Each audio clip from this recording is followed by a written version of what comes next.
किशनपुर बाजार स्थित कांग्रेस कार्यालय में प्रखंड अध्यक्ष मोहम्मद सगीर आलम की अध्यक्षता में प्रदेश प्रतिनिधि सह किशनपुर कांग्रेस प्रभारी प्रोफेसर नारायण मेहता के द्वारा प्रेस कॉन्फ्रेंस कर केंद्र सरकार के द्वारा तानाशाही रवैया को लेकर उन्होंने कहा कि देश के अंदर तानाशाही चरम पर है।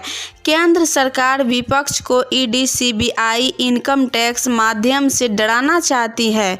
वर्तमान सरकार के द्वारा हवाई अड्डा, लाल किला, रेल स्टेशन, सड़क, पुल, बैंक, एलआईसी, जीवन बीमा तथा नौकरी करने वालों का भविष्य निधि पीएफ का पैसा को विजय माल्या, ललित मोदी, नीरव मोदी, मेहुल चोकसी, अनिल अंबानी, गौतम अदानी को लेकर देश से बाहर भेज दिया गया है। उस बात को लेकर जब माननीय सांसद राहुल गांधी के द्वारा संसद में बोला गया तो उनका सदस्यता के साथ साथ 2 साल के सजा भी करवा दिया गया, जो दर्शाता है कि वर्तमान में केंद्र सरकार अपने अहंकार से विपक्ष के लोगों को विभिन्न तरह के मुकदमों में फंसाकर जेल भेजने का कार्य कर रहा है। लेकिन कांग्रेस के इस देश के लिए कई नेताओं का कुर्बानी देकर देश को बचाने का कार्य किया है।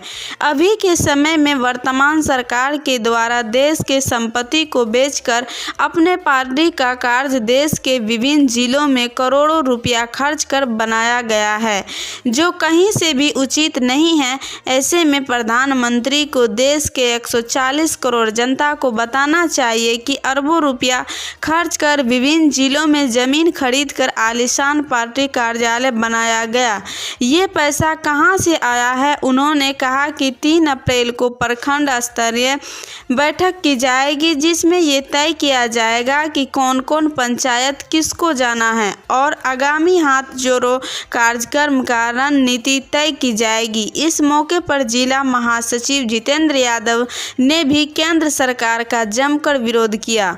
इस कार्यक्रम के मौके पर प्रखंड अध्यक्ष मोहम्मद सगीर आलम, राम प्रसाद शाह, श्याम चौधरी, मोहम्मद कयामुल सहित अन्य कार्यकर्ता मौजूद थे।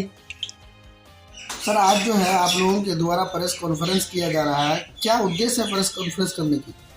देखिए, अभी भारत का लोकतंत्र खतरे में है। महंगाई, बेरोजगारी, भ्रष्टाचार देश में बढ़ा हुआ है।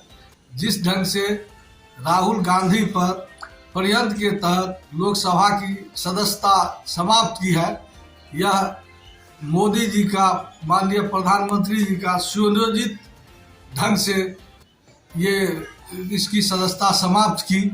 इन्होंने जो 2019 का केस था सूरत में, उस केस में स्टे को वापस कराकर पुनः 23 तारीख को इसकी सदस्यता लोकसभा से 23 तारीख को उसको सजा हुई और 24 घंटे के अंदर इसकी सदस्यता को समाप्त कर दी गई। अभी इनके बंगला खाली करने का भी टाइम निर्धारित कर दिया गया है। ये पूरी घटना माननीय प्रधानमंत्री की जो काला करतूत है, इसका उजागर नहीं हो, इसके लिए किया गया है। राहुल जी सदन में 2 ही मांग उठाए थे अदानी पर, चूंकि उनका कहना था कि देश के चंद उद्योगपति के हाथ में से ये भारत देश चल रहा है, लोकतंत्र चल रहा है, और इसके चंद उद्योगपति को भारत का निजी उपक्रम जो है वो बेचा जा रहा है।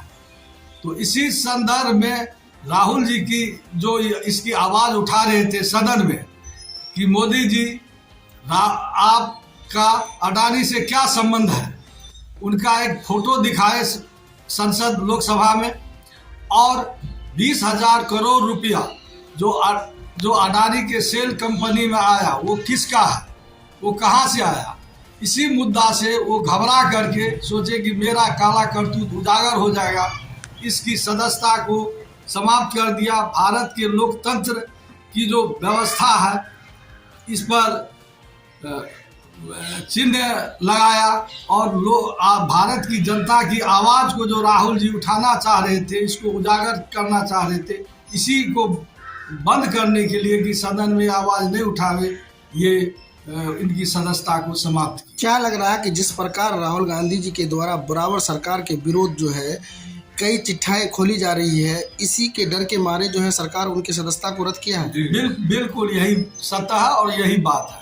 हम लोग इसके लिए सभी कांग्रेस के जितने भी कार्यकर्ता हैं, सिपाही हैं, हम लोग इसी क्रम में आज जो है सो यह कार्यक्रम कर रहे हैं। जय भारत सत्याग्रह कार्यक्रम है। इसके बाद हम लोगों का हाथ से हाथ जोड़ो कार्यक्रम है। हम लोग पंचायत, गांव, मोहल्ला जा करके सबको यही बताएंगे, कहेंगे मोदी जी का काला कर्तव्य उजागर करेंगे। सर अपना परिचय दें। मेरा नाम सूर्य नारायण मेहता, प्रदेश प्रतिनिधि।